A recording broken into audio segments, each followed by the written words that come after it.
Hi everybody, it's Karen here again, and this morning I'm going to be demonstrating a keto, gluten-free, flour-free bread basically.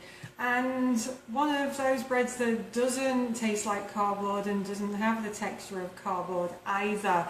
And what I'm going to do is just make sure my volume's turned up. I have to clear some notifications. Okay, so hopefully. But the first thing I want to do is actually just prove to you that this isn't cardboard texture. So here's the ones that I made yesterday. Little buns. Yes, they're all soft. And I'm just going to cut it open for you. And look, it really does look and have the texture of bread. So it does what it says on the tin basically. The recipe is really simple. What you need, I've actually got my list here just in case I forget. First ingredient, some salt. Teaspoon, doesn't really matter, just if you find that you make them and it doesn't really have the texture or the seasoning enough that you want, then just add a little bit more next time. The ingredients that we're going to be using are ground almonds primarily.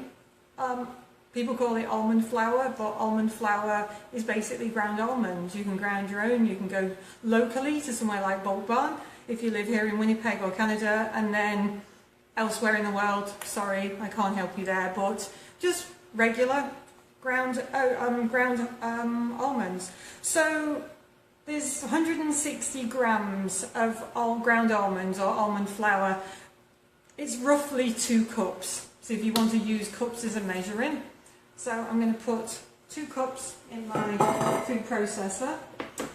The other ingredient is psyllium husks. So these have got plenty of fibre. 25 grams, oh, okay, not quite that much and not quite that much of a mess either. 25 grams or 1/3 of a cup, yes, and I do have the right measuring.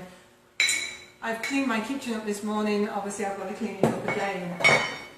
You need a teaspoon of baking powder.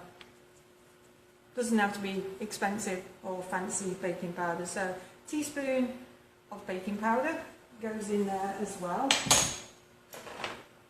We have, where's my,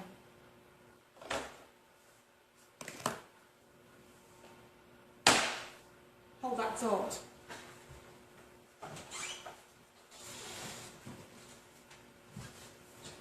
Just realised that I didn't get my vinegar out. So dry ingredients go into your food processor. You can actually do this in a bowl and mix it by hand, but I've got a dough hook on my food processor, so it's just really easy to use it. So let me just grab my lid for my food processor. What I'm going to do is just mix up all the dry ingredients, so just bear with me with the noise for a second.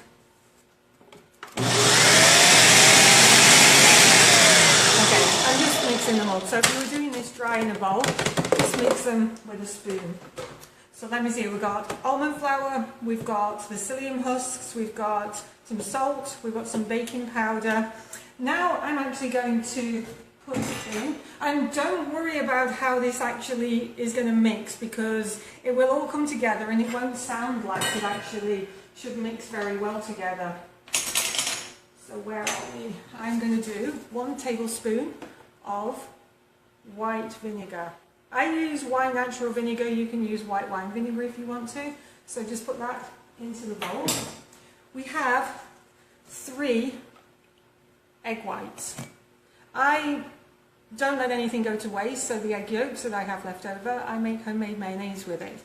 So 3 egg whites into the food processor. And then the other ingredient is 200 ml of boiling water, and you're going to think this is not going to mix together, is it? Trust me. So I'm just going to put this back on again.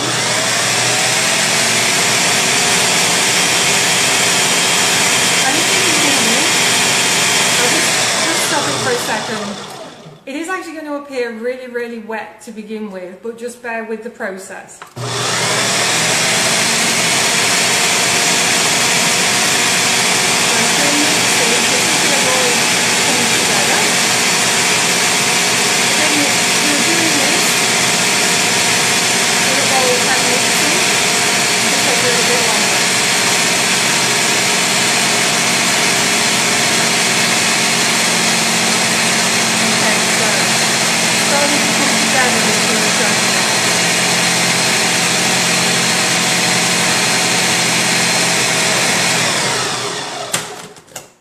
So this is not going to look like a typical bread mixture. So I'm just going to move this out of the way. Move all my stuff, so push away all the mess that I've made. I've just got some baking parchment paper on a metal tray. I'm just going to show you this. You can see it's actually kind of sticky. Like, that's why I'm using gloves, just so that I don't get it under my nails. You can make the buns as big or as small as you want. If you're making these maybe for the kids, you want them smaller. Last night I made them. We used our local butcher, Friggs, who's at Middle Church. I actually went in there yesterday, and Michelle, the girl behind the counter, she shouted, "Karen, I've just put together some chicken patties." And I'm like, awesome, because I was going to make some myself when I got home. So if you are local and want some awesome chicken burgers, go to Friggs, because they've got a ton in at the minute. So I apologise for anybody in the UK. Hi Tim, hi, sorry, I apologise. So again, this is not super sticky. It does like actually come together. So I'm just going to make some reasonable sized like balls, so that we can make some reasonable sized like buns or baps or cobs, like if you're from Derby. The cobs, definitely. And again, like this quantity depends on, again, how big you make them, but they'll make roughly about 6 reasonable sized buns or cobs. So why I'm actually just doing this, I'm going to type the recipe up onto the live video like post when I share it, and I'll just read it through. So you need 160 grams or roughly 2 cups of ground almonds. I think I made these a little bit big, so I'm just going to make 5 of them. I'm just going to make the others a little bit bigger. So 160 grams of ground almonds or almond flour. You need 3 egg whites, so keep hold of the egg yolk so that you can make your own homemade mayonnaise with them. You need 25 grams or 1/3 of a cup of psyllium husks. You need a tablespoon of white wine or regular white vinegar. You need 200 ml of boiling water. You need a teaspoon of baking powder and just some salt for seasoning. So yep, I think I've covered them all, but like I said, I will share the recipe. So this is made 5. Again, if you're maybe making these for the kids, you would make them a little bit smaller. I was saying to Richard this morning about, is there any downsides to these buns? To be honest, the omega profile is a little bit out of skew with the amount of almonds that are in there, but if you're not eating got a diet full of processed carbs and high in omega-6, you're good to go. And the omega balance is not really a negative, because if anything, these are really filling, and you honestly won't need many. I mean, I had one last night. I had one, I made my own sausage and egg McMuffin this morning. I couldn't eat it all, and I've just done a workout as well, so they are really filling. So if you want something that's really filling, put whatever fillings you want into it, then perfect, great, to take with you camping. In the car, put some sandwiches together. That's the one thing I've just been thinking about. I'm going to try this recipe and put it into a loaf tin so that I can try slicing it. I haven't actually tried that yet, so I'm not quite sure if the recipe will sustain that. I'm not, but I'll give it a go. So you've just seen me put some egg whites on top of the buns, and I just use a Clubhouse. This is local, so I don't know if you. I just buy it from our local grocery store. Any vegetable, herb mix, seasoning that you want on the top of it. You could even put something like, if you want it a little bit more spicy, some like ground pepper on top. You could just leave it with some beaten egg on there. So basically just do what you like, which is your favourite. So I just sprinkle a little bit on the top, and these are now going to go into my oven anywhere from, even though they don't look very big, you're going to need at least 25 minutes with them in the oven, about 375. Sorry for anybody that's got a gas oven. I think that might be around gas mark 5, and centigrade, I'm not sure, sorry, is it about 160? But 375, top of the oven, so the oven's nice and hot and it bakes them thoroughly. You'll need at least 25 minutes, and I'll just show you back with those ones that I've already cooked. So when you actually want to check them, turn the bun over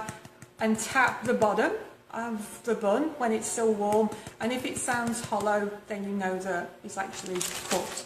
So these go into the oven, like I say, minimum 25 minutes. The ones that I put in last night, they actually took me around 40 minutes. So trust the recipe and trust that they do need sufficient time to be baked.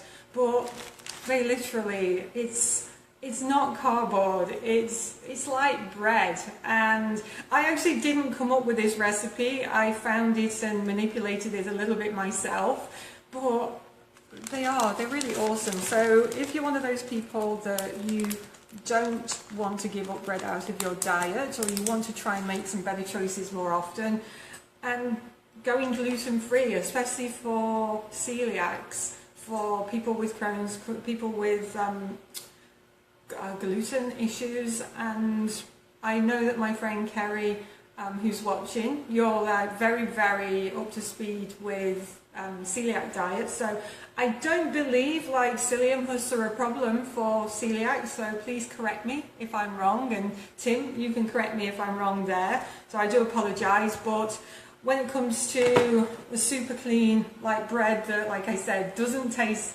or have the texture of cardboard, because those gluten-free breads that you get in the grocery stores, again, there's a lot, it is a processed food, there's a lot of additives and things that you can't pronounce in those breads, and they really do taste like garbage and the texture's horrible. So, and this morning when we made our homemade sausage and egg McMuffin, I just cut it in half, put it in the toaster and just toasted it slightly, and that worked out perfect as well. So I will definitely try the loaf tin and let you guys know how it turns out. These are going to go in my oven, like I said, for 25 minutes minimum. So let me put my timer. And that is me done this morning. I need to go out and do some yard work and then go golfing. The weather's reasonable, but hey, I'm going to be on a golf course, so how bad can it be? So if anybody has any questions regarding the recipe, if you didn't catch when I was like reading it out, then do message me or ask some questions. And like I said, as soon as I work out how to post the video again, I'll put the ingredients and all the details on there as well. So thanks to everybody for watching, and I'm not going to leave it as long next time. So see you soon. Bye.